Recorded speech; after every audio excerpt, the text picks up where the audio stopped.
This happened a few months back, in the middle of spring, that weird limbo phase where everything feels temporary. I had just finished college a semester early. At first, it felt like the biggest win of my life. No more late-night cramming, no more soul-crushing deadlines. But once the excitement faded, reality set in. I had nothing to do. My job didn't start until June, and most of my friends were still knee-deep in final exams. I had a ton of time and no clue how to spend it. The boredom got under my skin. I've never been the kind of person who handles idleness well. I need to be doing something, anything, to keep my mind from spiraling. So, when my mom casually asked if I could go check on my Uncle Rick's beach house in Delaware, I jumped at the offer. It felt like a small purpose, something to make me feel grounded again. Uncle Rick's place is in Rehoboth Beach. It's about a 2-hour drive from our house in Pennsylvania, not too far, not too close. He just needed someone to look after it while he was away. Nothing major. Flip a few breakers, run the taps, check the roof for leaks. Just enough to give me a task, a reason to leave the house. Now don't to get the wrong idea, Rick's beach house isn't some shabby little cottage. It's massive. Every summer, our whole extended family crams in there like sardines. Cousins, uncles, grandparents, babies. It's a wild, joyful chaos of barbecues, card games, and people yelling over each other. There's always noise, always laughter, always someone. That's why the idea of being alone there felt strange. I think I left on a Thursday, maybe around 3 or 4 p.m. The sun was still up, traffic was light, and the drive was smooth. When I pulled into the gravel driveway, everything looked picture perfect. The house stood tall and calm, framed by pale beach grass and sleepy roads. I unlocked the door and walked inside. That's when the stillness hit me. No voices, no footsteps, no TV echoing from the living room. Just silence, dense and unnatural.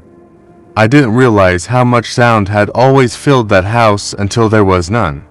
I walked through the house, checking off everything on Rick's list: breakers, faucets, doors, windows, all good, but still, something about the place felt off, like the air was heavier than it should have been.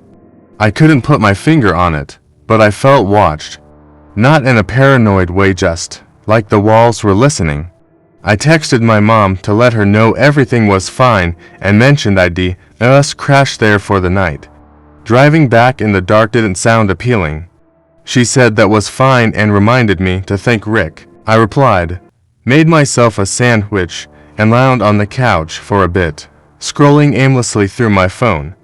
It was getting late, and for once in my life, I had the pick of any room in the house. Normally, I got stuck in the attic with the other kids, packed 3 deep into twin beds. But this time, the place was all mine. So I picked the master suite on the 2nd floor, king-sized bed, big windows, walk-in closet, and its own bathroom. Total luxury. I got into bed around midnight and passed out almost instantly. I'm not sure how long I was asleep before I woke up, but when I did, I woke up hard. Like something had snapped me out of a deep dream. My heart was already pounding, and I had no idea why. Then I heard it, a soft, barely there thud. It came from the walk-in closet. It wasn't loud, more like something shifting just enough to make every hair on my body stand on end. I stared at the closet door in the dark, my breath shallow. Every instinct in me screamed not to move. It wasn't sleep paralysis, I could move. I just didn't want to. I didn't want to see what made that noise. I squeezed my eyes shut and told myself it was nothing. Maybe something fell. Maybe the house was settling. Old houses do that, right? I almost fell back asleep. But then I heard it again, a second thump. Louder, more deliberate. Something or someone was in that closet. And just like that, I was frozen. This time, really frozen. My limbs felt like concrete. My brain screamed to move, to run, to do something, but my body refused.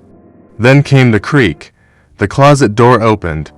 Not fast, not dramatic, just a slow, grinding creak as it swung open and something stepped out.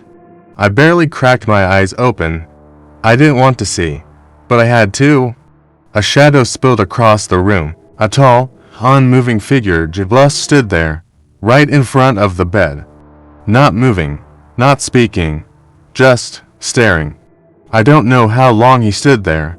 It could have been 10 seconds or a minute. Time broke. Then, just as quietly, he turned and walked out. Not out the front door. Not down the stairs. He went up to the 3rd floor. My brain finally screamed loud enough to break whatever spell I was under. I bolted upright, grabbed my phone, and whispered into the receiver, barely able to breathe as I called 911. Then I locked the bedroom door and waited. Every creak from the ceiling above sent chills through me. The flashing lights of the police cruiser were like salvation. I ran outside barefoot and collapsed on the lawn. The officers went in quickly and searched the house from top to bottom.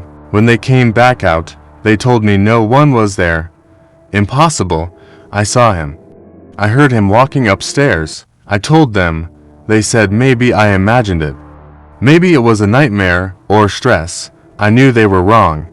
Uncle Rick was furious when I called him. He demanded the cops do another sweep, this time thoroughly. So, we all went back in. Every room, every hallway, every inch. That's when one of the officers noticed something. A 3rd floor bedroom window was cracked open. It led to the back of the house. One officer stayed inside, while the other and I stepped onto the deck outside. He aimed his flashlight around the yard, then up. On the roof, sitting like he belonged there, was the man. Bald, filthy, wearing torn, crusted clothes. He looked like a skeleton with skin. Just sitting, just watching. The officers took him down immediately. They said he was likely homeless, squatting, could have been hiding in the house for days, maybe longer. But when they questioned him, asked how he got in, why he was there, why he hid in the closet, he didn't say a word. He never said anything at all, just stared.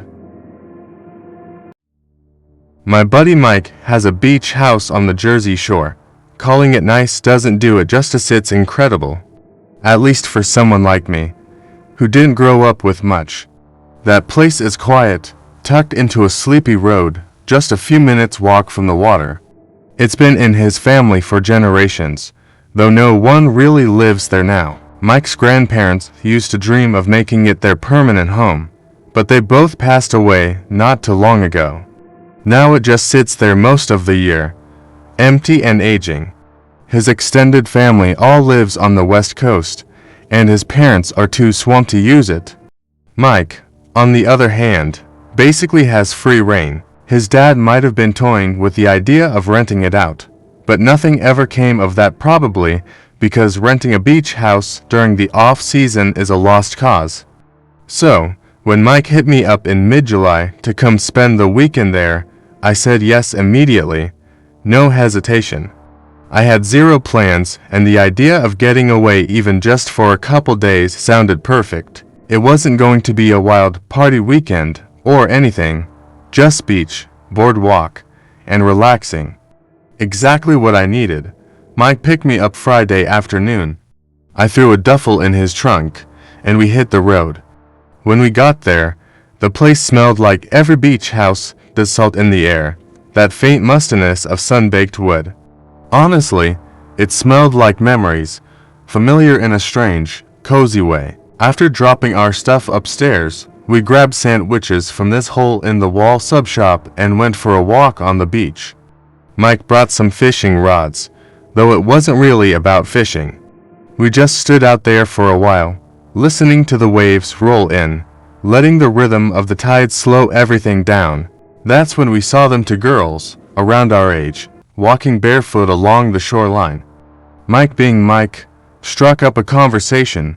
They were locals, or kind of local, maybe from a nearby town. We all hit it off instantly. It was that easy kind of interaction that just happens when the night's warm and the air smells like salt and everyone's a little buzzed from summer. We traded numbers, said goodnight, and they wandered off while we found a quieter stretch of sand. Mike knew all the hidden corners, private paths through dunes, spots between houses that barely had any street light. We sat there until we lost track of time, talking about nothing and everything. The next morning, we were up by 9, went for a run on the boardwalk, just a couple miles to shake the sleep off. The ocean breeze made it bearable even though it was already hot. After that, the day sort of disappeared in a blur of naps, snacks, and beach time. By evening, Mike suggested hitting some bars in Seaside, but we were beat, sunburned, dehydrated, and honestly just too tired to yell over loud music. So, instead, we stayed in, watching TV with the windows open, letting the breeze drift through. At some point after midnight, I woke up to this horrible beeping. It was so sharp and sudden, I thought it was part of a dream until I opened my eyes. The noise was real, and it was coming from somewhere above me. Mike's beach house has 3 floors. We were sleeping on the second. This sound, it wasn't coming from either of our rooms. It was coming from the 3rd floor. I bolted upright and ran to Mike's room, shaking him awake. I didn't even need to explain once he heard the noise. He was up. We both flew up the stairs, hearts pounding, skin crawling from adrenaline and confusion. The top floor was dim, just faint moonlight spilling through the windows. We turned on the lights and started searching. The beeping was unbearable, high-pitched, pulsing. But there was no smoke, no smell, no flickering lights, no fire, nothing.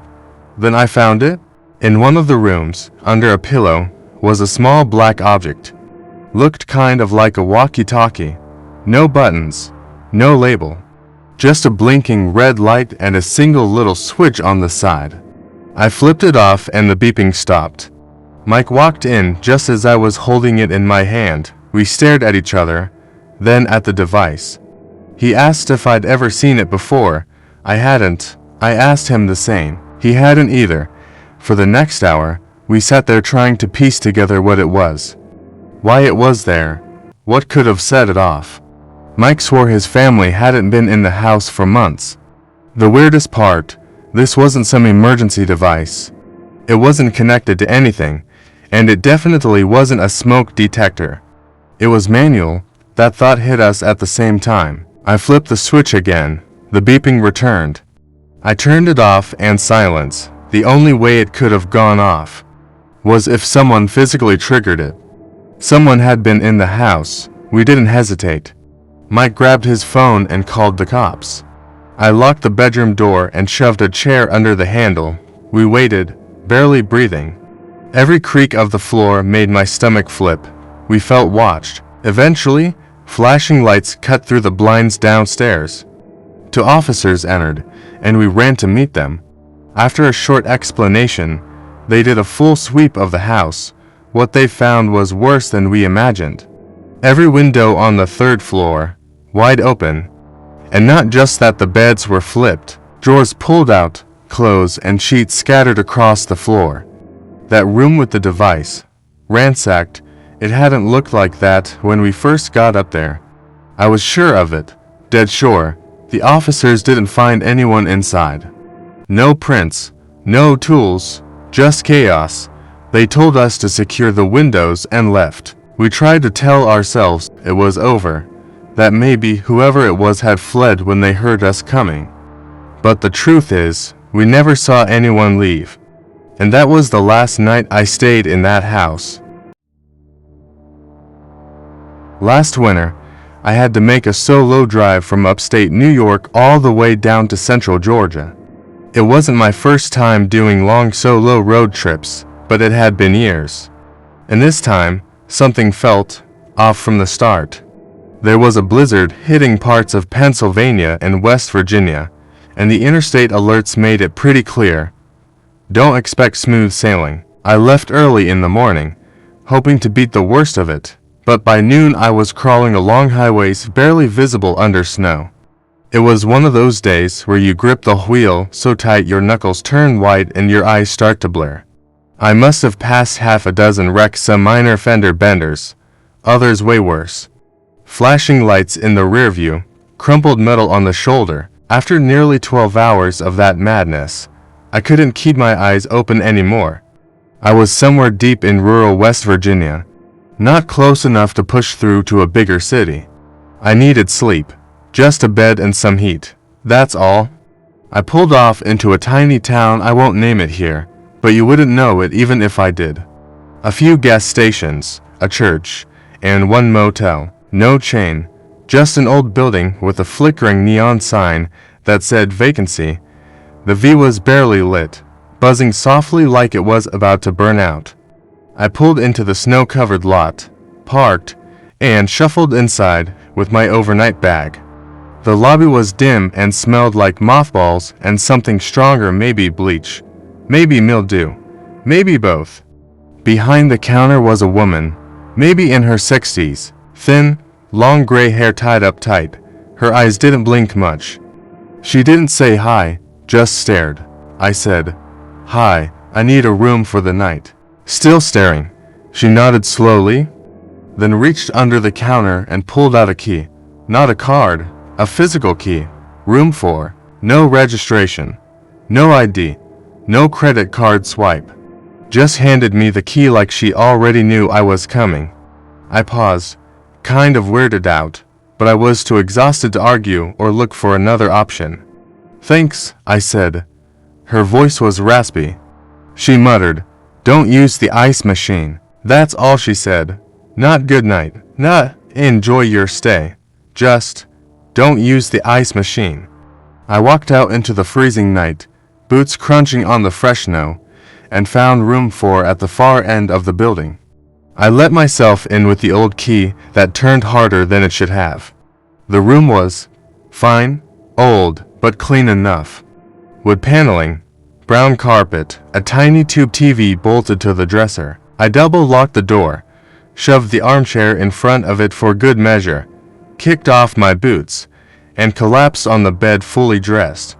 I was out cold in less than 5 minutes, and then I woke up. At first, I wasn't sure why. It was dead silent. Pitch black, except for the faint glow of the parking lot light leaking in through the thin curtains. Then I heard it again, a faint humming. It wasn't the heater. It wasn't a car. It was mechanical, rhythmic, like a vending machine running, or more like ice churning inside an old compressor. I remembered the woman's voice in my head.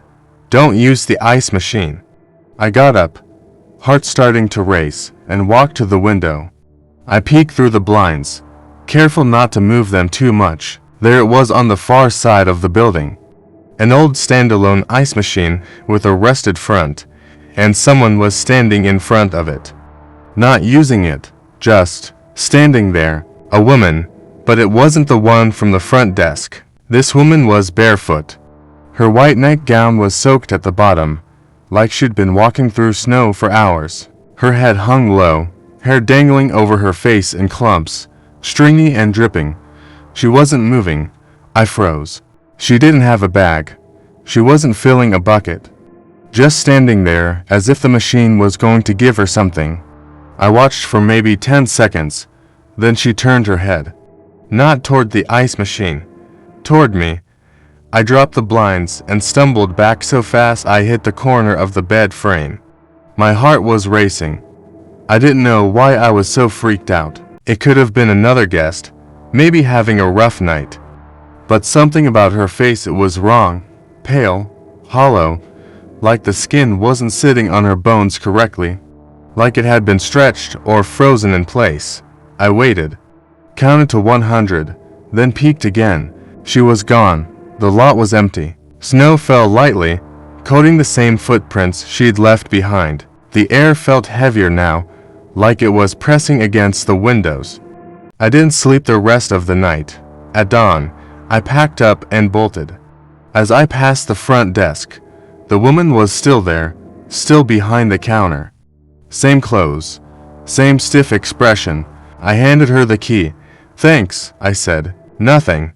As I opened the door to leave, she finally spoke. She always comes when it snows. I stopped, turned back slowly. "Who?" The woman looked at me, Finally blinking, she lost her baby in that machine. Got stuck in the drum while she was getting ice. No one found her till morning. I didn't say anything. I couldn't. I got in my car and drove. Not even stopping for coffee until I was to town's over. I didn't even turn on the radio. I just drove in silence, staring at the snow-covered road, haunted by what I saw. To this day, I never use motel ice machines, ever.